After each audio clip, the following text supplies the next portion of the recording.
आप सभी को नमस्कार। इस गांधी सप्ताह में मैं अत्यंत संक्षेप में गांधी जी की 3 लाक्षणिकताओं के बारे में कुछ बताना चाहता हूँ। गांधी जी की पहली विशेषता लाक्षणिकता थी ओपननेस, खुलापन। एक सीकर ऑफ द ट्रूथ, सत्य जिज्ञासु में जितना खुलापन होना चाहिए वो गांधी जी में था। और ज्ञात इतिहास में गांधी जी जितना खुला मन का आदमी मुश्किल से मिलेगा।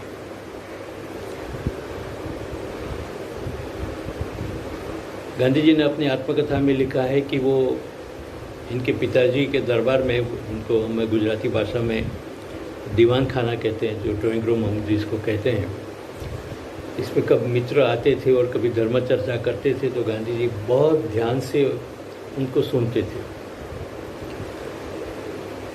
इनका कोई अपना पूर्व पक्ष नहीं होता था, कोई गृहीत नहीं होते थे, कोई लाइकिंग डिसलाइकिंग, कोई ग्रंथि,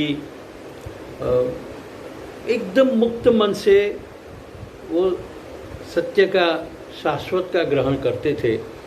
ये हमको राजकोट के उनके बाल्य जीवन में भी देखने मिला है, वो विलायत में भी देखने मिलता है, वो दक्षिण अफ्रीका में भी देखने मिलता है, वो भारत में आने के बाद भी मिलता है। केवल शाश्वत का ग्रहण, केवल सत्य का ग्रहण, और अत्यंत तीव्रता से, अत्यंत ईमानदारी से, जहाँ कहीं से भी सत्य मिले वो उनको ग्रहण करना है। और जहाँ कहीं भी उनको लगे कि अग्राह्य है, ये अस्वीकार्य है, उस किसी का भी है वो अस्वीकार करना है। तो ये जो पहली चीज़ जो है गांधी जी में, वो ये उनका खुलापन है। मिली पोलाक, गांधी जी की वहाँ की दक्षिण अफ्रीका के साथी, उन्होंने अपने संस्मरण में लिखा है कि गांधी जी से बात करने में डर लगता था, क्योंकि आप जब कभी गांधी जी से बात करेंगे तो इतनी तीव्रता से सुनते थे और इस तरह से आपको देखते थे कि आपको लगेगा कि आपसे महत्वपूर्ण व्यक्ति इस संसार में और कोई नहीं है, और आप जो कह रहे हैं उससे महत्वपूर्ण बात और संसार में कोई नहीं है। यही अनुभव जैनेन्द्र कुमार जैन नाम के हिंदी के साहित्यकार से, इन्होंने भी अपने अकाल पुरुष गांधी में लिखा है कि गांधी जी आपको 2 मिनट देंगे तो वो 2 मिनट आपकी 100% 100% आपकी होगी। वो आपको अत्यंत तीव्रता से, अत्यंत ईमानदारी से सुनेंगे और उनका पूरा लक्ष्य आपके प्रति होगा, क्योंकि आप जो कहना चाहते हैं उसमें जो सत्य है, उसमें जो सत्व है, वो छूट नहीं जाना चाहिए। तो ये सत्व का ग्रहण, ये सत्य का ग्रहण, ये शाश्वत का ग्रहण कहीं से भी मिले, किसी भी संप्रदाय से मिले, किसी भी धर्म से मिले, किसी भी सभ्यताओं से मिले, किसी भी विचारधारा से मिले, किसी व्यक्ति से मिले, वो ग्रहण करते थे। और इसी तरह जहाँ जो कुछ भी अग्राह्य है वो किसी का भी है, वो अस्वीकार करते थे, चाहे अपना खुद का क्यों ना हो, चाहे अपने आप्तजनों का क्यों ना हो, चाहे अपनी खुद की विचारधारा का क्यों ना हो, चाहे अपने खुद के धर्म का क्यों ना हो, संप्रदाय का क्यों ना हो, भाई को क्यों ना हो, किसी का भी हो, जो ग्राह्य है उसका ग्रहण करना है, चाहे किसी का भी है, जो अग्राह्य है उसका अस्वीकार करना है, चाहे किसी का भी है। तो ये जो चीज़ है खुलापन, ये गांधी जी की एक बहुत बड़ी लाक्षणिकता थी। और इसी कारण वो जब विलायत में पढ़ने जाते हैं तो विलायत में बहुत सारी विचारधाराएं उस ज़माने में फैशन में थी। कुछ छात्र जो थे वो समाजवादी बनते थे, कुछ छात्र जो है वो साम्यवादी बनते थे, कुछ नेशनलिस्ट बनते थे, कुछ रेशनलिस्ट बनते थे, कुछ कैपिटलिस्ट बनते थे। लेकिन गांधी जी उस समय की, पश्चिम की, विलायत की जितनी भी विचारधारा थे उन सब से इक्वी डिस्टेंस रखा है। जहाँ जहाँ जिससे जो कुछ भी मिला है, चाहे वो परंपरा से मिला,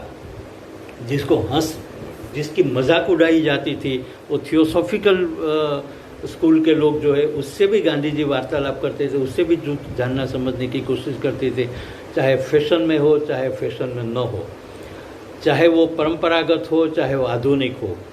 जहाँ जहाँ से भी सत्य उनको नज़र में आता था उसके वो प्राप्त करते थे, उसको वो अपनाते थे पूर्ण रूपेण खुलेपन से, और इतनी ही खुलेपन से, इतनी ही स्वाभाविकता से, जो अग्राह्य है, जो स्वीकार्य नहीं है, जहाँ सत्य नहीं है, उसको वो अस्वीकार करते थे। तो ये खुलापन गांधी जी की पहली लाक्षणिकता थी।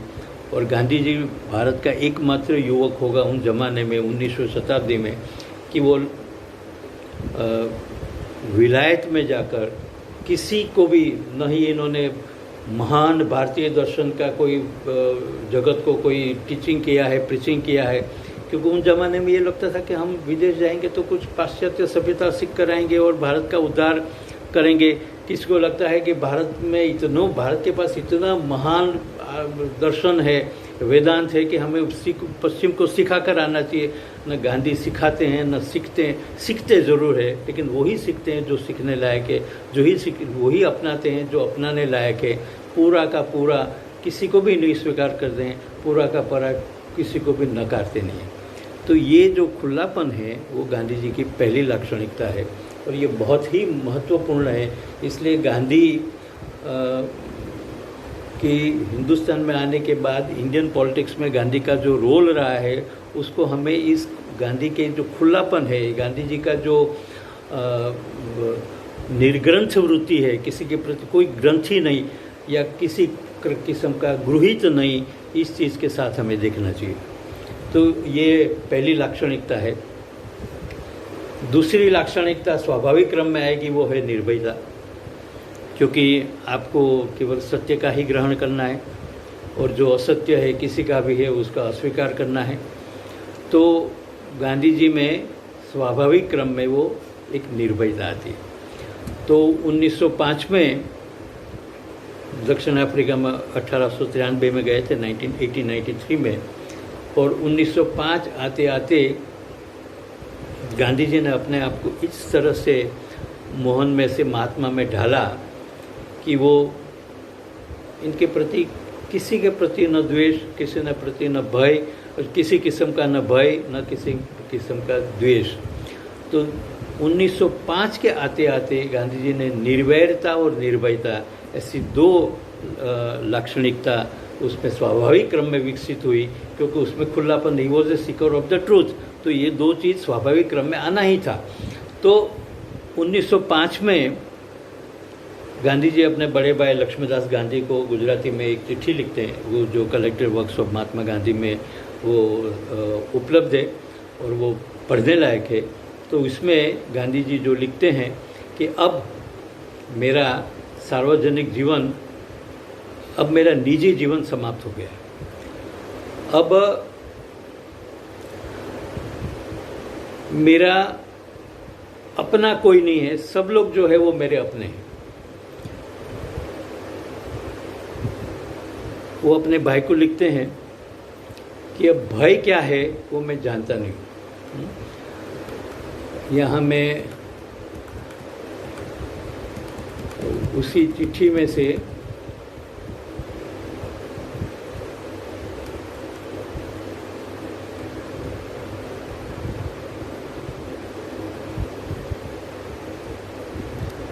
चिट्ठी में लिखते हैं, मेरा अपना कुछ भी नहीं है, मेरा निजी जीवन मैं समाप्त कर रहा हूँ। मैं समाज का हूँ और समाज मेरा है।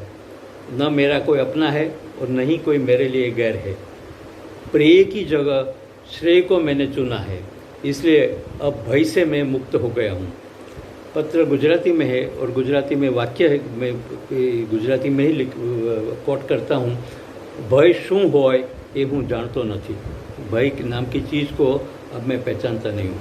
तो ये जो चीज़ है ये गांधी जी में, ये दूसरी जो लाक्षणिकता है, जो स्वाभाविक क्रम में जो Gandhi Sikar of the truth में दो चीज़ स्वाभाविक क्रम में, एक सीकर ऑफ द ट्रूथ में पहली चीज़ होगी खुलापन, ओपननेस, दूसरी जो चीज़ होगी वो निर्भयता, और एक साथ साथ तीसरी चीज़ जो है वो निर्वैरता।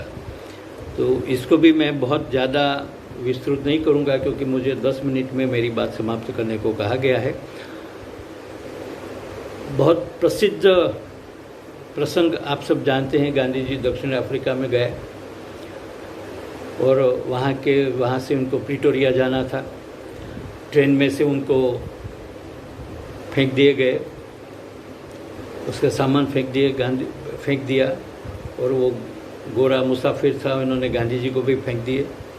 ट्रेन चली गई, गांधी जी वहाँ स्टेशन पर बैठे हैं, ठंड की रात है, और सोच रहे हैं कि मुझे क्या करना चाहिए। ये जिसको हम ये गांधी जी की ये भी एक लाक्षणिकता देखिए कि वो ज़रूरत से ज़्यादा एक शब्द नहीं लिखते थे। तो गांधी जी के जीवन में, गांधी जी के में जिसको हम टर्निंग पॉइंट कहे, गांधी मोहन में से महात्मा बनने की प्रक्रिया में सबसे महत्वपूर्ण टर्निंग पॉइंट वाला एक प्रसंग गांधी जी के जीवन में वो स्टेशन पर बनता है, मैरिट्सबर्ग स्टेशन पर। और वहाँ पर गांधी जी पूरी रात सोच रहे हैं, पूरी रात के उसका मनोमंथन उनकी आत्मकथा में केवल एक पैराग्राफ में आता है, केवल एक ही पैराग्राफ। यदि उनकी जगह कोई दूसरा होता तो काहे मालूम नहीं कितने हज़ारों शब्द लिखते हैं, लेकिन गांधी जी प्रसंग क्या हुआ, उनके साथ क्या हुआ वगैरह सब लिखते हैं, लेकिन उसकी जो सोच है, उसकी रात की जो मनोमंथन है, वो याद कहिए कि वो एनलाइटनमेंट की पूरी प्रक्रिया है, वो पूरी प्रक्रिया केवल एक पैराग्राफ में लिखते हैं। और एक पैराग्राफ में अंत में जो पैराग्राफ के अंत में लिखते हैं, जो अक्सर करके हमारे ध्यान में नहीं आता है, वो बहुत महत्वपूर्ण है। गांधी जी लिखते हैं कि redress for wrong I should seek only to the extent that should be necessary for the removal of colour prejudice. मुझे, गांधी जी नतीजे पर पहुंचते हैं रात भर सोचने के बाद कि संघर्ष करना है, अन्याय को मैं स्वीकार नहीं करूँगा, क्योंकि ये अन्यायी व्यवस्था जो है वो मेरे लिए श्रेयस्कर नहीं है और इनके लिए भी नहीं है, श्वेतों के लिए भी तो ये श्रेयस्कर नहीं है, श्वेतों के श्रेय में नहीं है, मेरे भी श्रेय में नहीं है, शोषित के लिए उपयोगी नहीं है, शोषक के लिए भी नहीं है, उसको भी नुकसान कर रहा है, मुझे भी नुकसान कर रहा है। तो ये स्वीकार्य नहीं हो सकता है, न उसको स्वीकार्य होना चाहिए जो शोषण कर रहा है, जो द्वेष कर रहा है, जो अन्याय कर रहा है, और मुझे भी स्वीकार्य नहीं होना चाहिए। लेकिन जो लड़ाई है वो केवल रंग द्वेष को लेकर ही है, लेकिन पूरी श्वेत जाति प्रजाति को लेकर हमें द्वेष करने की ज़रूरत नहीं है। अक्सर हमारी आदत ये होती है कि हम जिन किसी से भी हमारी लड़ाई होती है तो उसके उनके दुर्गुणों की, उनकी मर्यादाओं की, उसके शोषण के इतिहास की, उसके अतिरेकों की हम बड़ी थीसिस, हम पूरा उसका इतिहास कुरेदते हैं और पूरी थीसिस लिखते हैं। तो हमें यदि जैसे कि डॉक्टर आम्बेडकर की बात करें तो अस्पृश्यता से लड़ना है, तो वो पूरा मनुवाद, ब्राह्मणिकल मानसिकता और हिंदू धर्म और हिंदू धर्म के शास्त्रों में कही हुई बातें और माइथोलॉजी और क्या क्या करके पूरा केस बनाते हैं। जिस तरह से वकील हजारों पेजेस का एक वकालत, वो एक आरोपनामा तैयार करता है, एक जो केस बिल्टअप करता है।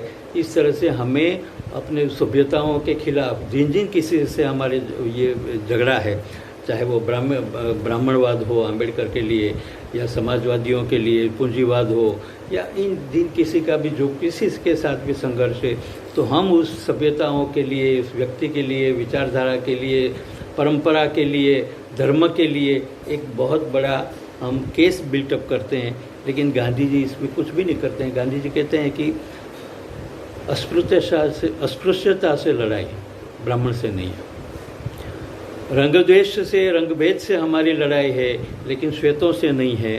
तो ये जो गांधी जी की जो बात है कि वो निर्वैर होते थे, लड़ना तो ज़रूर है।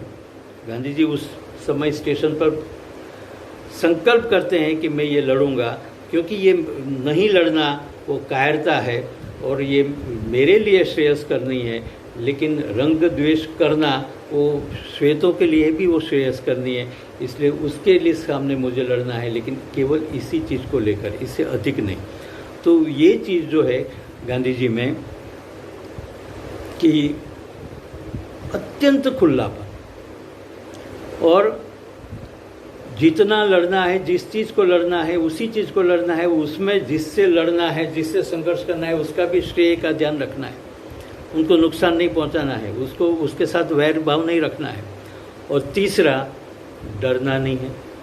और डरना नहीं है वो तो ऐसा कहा जाता है कि गांधी जी पर दुनिया भर में करीब 1 लाख पुस्तकें लिखे गए हैं और उसमें करीब करीब 90% पुस्तकों में जितने मैं पढ़े हैं, कुछ 101 जितने पढ़े होंगे, तो उसमें करीब करीब सभी लेखकों ने, गांधी जी के समकालीन लोगों ने, उनके साथियों ने, सभी ने एक बात लिखी है कि गांधी जी ने हमें निर्भयता सिखाई। और भारत को स्वतंत्रता दिलाई वगैरह वगैरह जो चीज़ है वो तो बहुत अधूरी बात है। गांधी जी का एक छोटा सा हिस्सा है। गांधी जी का जो बड़ा हिस्सा है वो ये है कि गांधी जी ने निर्भयता सिखाई, गांधी जी ने निर्वैरता सिखाई और गांधी जी ने खुलापन सिखाए। ये 3 जो लक्षण है गांधी जी के, वो अत्यंत महत्वपूर्ण है। गांधी जी जो महात्मा है वो इस 3 चीज़ों के लिए, गांधी मर नहीं रहे हैं वो भी इन 3 चीज़ों के लिए, और गांधी आज भी प्रासंगिक है और गांधी कल भी प्रासंगिक रहेंगे वो भी इन 3 चीज़ों के लिए। क्योंकि और ऐसा आदमी, उनका महात्मा होना स्वाभाविक है, लेकिन वो पब्लिक लाइफ में, सार्वजनिक जीवन में महात्मापन के साथ यदि वो सार्वजनिक जीवन जीता है तो वो और बड़ी बात है। तो गांधी जी धीरे धीरे जगत को, उसको, पूरे विश्व को उसकी प्रासंगिकता समझ में आ रही है, आती जाएगी, हमें भी समझ में आएगी।